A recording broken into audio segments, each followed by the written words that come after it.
Hello বন্ধুরা, মুর্শিদাবাদ নিউজে আপনাদেরকে স্বাগতম। আজকে আমি আপনাদের সামনে তুলে ধরব জঙ্গিপুর লোকসভার বিধানসভা ভিত্তিক ফলাফল। এই জঙ্গিপুর লোকসভায় বিধানসভা কেন্দ্রের সংখ্যা হলো 7টি। সুতি, জঙ্গিপুর, রঘুনাথগঞ্জ, সাগরদিঘি, লালগোলা, নবগ্রাম এবং খড়গ্রাম। এই 7টি বিধানসভার মধ্যে সর্বপ্রথমে যে বিধানসভা নিয়ে আলোচনা করব সেটা হলো সুতি বিধানসভা। এই সুতি বিধানসভায় বিজেপি প্রার্থী ধনঞ্জয় ঘোষ 54,152টি ভোট পেয়েছেন। টিএমসি প্রার্থী খলিলুর রহমান 83,094টি ভোট পেয়েছেন এবং কংগ্রেস প্রার্থী মুর্তজা হোসেন 63,171টি ভোট পেয়েছেন। অর্থাৎ এই সুতি কেন্দ্রে তৃণমূল কংগ্রেস 19,923 ভোটে এগিয়ে। এবারের বিধানসভা জঙ্গিপুর বিধানসভা। এই কেন্দ্রে বিজেপি প্রার্থী ভোট পেয়েছে 73,808টি এবং টিএমসি প্রার্থী খলিলুর রহমান ভোট পেয়েছে 70,542টি এবং কংগ্রেস প্রার্থী মুর্তজা হোসাইন ভোট পেয়েছে 54,090টি। অর্থাৎ এখানে তৃণমূল প্রার্থীর তুলনায় বিজেপি প্রার্থী 3,266টি ভোটে এগিয়ে আছে। এবারের বিধানসভা রঘুনাথগঞ্জ। এখানে বিজেপি প্রার্থী ধনঞ্জয় ঘোষ ভোট পেয়েছে 27,057টি। তৃণমূল প্রার্থী খলিলুর রহমান ভোট পেয়েছে 77,126টি এবং কংগ্রেস প্রার্থী মুর্তজা হোসেন ভোট পেয়েছে 73,369টি। অর্থাৎ এই কেন্দ্রে কংগ্রেস প্রার্থীর তুলনায় টিএমসি প্রার্থী 3,757টি ভোটে এগিয়ে। এবারের বিধানসভা সাগরদিঘি। এখানে বিজেপি প্রার্থী ধনঞ্জয় ঘোষ ভোট পেয়েছে 42,742টি।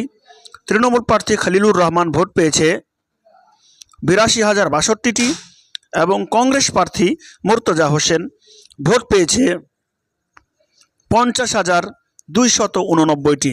অর্থাৎ এই কেন্দ্রে কংগ্রেস প্রার্থীর তুলনায় তৃণমূল প্রার্থী 31,773 ভোটে এগিয়ে। এবারের বিধানসভা লালগোলা। এখানে বিজেপি ভোট পেয়েছে 29,039টি এবং টিএমসির খলিলুর রহমান এই কেন্দ্রে ভোট পেয়েছে 67,607টি এবং কংগ্রেস প্রার্থী মুর্তজা হোসাইন ভোট পেয়েছে 81,745টি। অর্থাৎ এই কেন্দ্রে টিএমসি প্রার্থীর তুলনায় কংগ্রেস প্রার্থী মুর্তজা হোসেন 14,138টি ভোটে এগিয়ে। এবারের বিধানসভা নবগ্রাম বিধানসভা। এখানে বিজেপি প্রার্থী ভোট পেয়েছে 58,322টি এবং তৃণমূল প্রার্থী খলিলুর রহমান এই কেন্দ্রে ভোট পেয়েছে 81,122টি এবং কংগ্রেস প্রার্থী মুর্তজা হোসাইন এই কেন্দ্রে ভোট পেয়েছে 61,484টি। অর্থাৎ এই কেন্দ্রে কংগ্রেস প্রার্থীর তুলনায় তৃণমূল প্রার্থী 19,638টি ভোটে এগিয়ে আছে।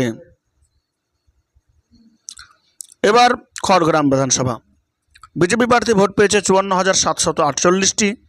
তৃণমূল প্রার্থী ভোট পেয়েছে 81,896টি এবং কংগ্রেস প্রার্থী মুর্তজা হোসাইন ভোট পেয়েছে 42,957টি। এই কেন্দ্রে তৃণমূল প্রার্থী বিজেপির তুলনায় 27,148টি ভোটে এগিয়ে। এবার আসি পোস্টাল ব্যালট। এখানে বিজেপি ভোট পেয়েছে 946টি এবং তৃণমূলের খলিলুর রহমান ভোট পেয়েছে 978টি এবং কংগ্রেস প্রার্থী মুর্তজা হোসাইন ভোট পেয়েছেন 685টি। অর্থাৎ পোস্টাল ব্যালটের গণনায় বিজেপির থেকে তৃণমূল 32টি ভোটে এগিয়ে। এবার আসি জঙ্গিপুর লোকসভায় 7টি বিধানসভার মোট ফলাফল। বিজেপি প্রার্থী 3,40,814টি ভোট পেয়েছে। টিএমসি প্রার্থী খলিলুর রহমান 5,44,427টি ভোট পেয়েছে এবং কংগ্রেস প্রার্থী মুর্তজা হোসেন ভোট পেয়েছে 4,27,790টি। অর্থাৎ এই কেন্দ্রে কংগ্রেস প্রার্থীর তুলনায় তৃণমূল প্রার্থী 1,16,637টি ভোটে এগিয়ে। তো এবার আমি দেখাবো যে এই লোকসভা কেন্দ্রে কোন দল কটি বিধানসভায় এগিয়ে আছে আর কোন জায়গায় এগিয়ে আছে।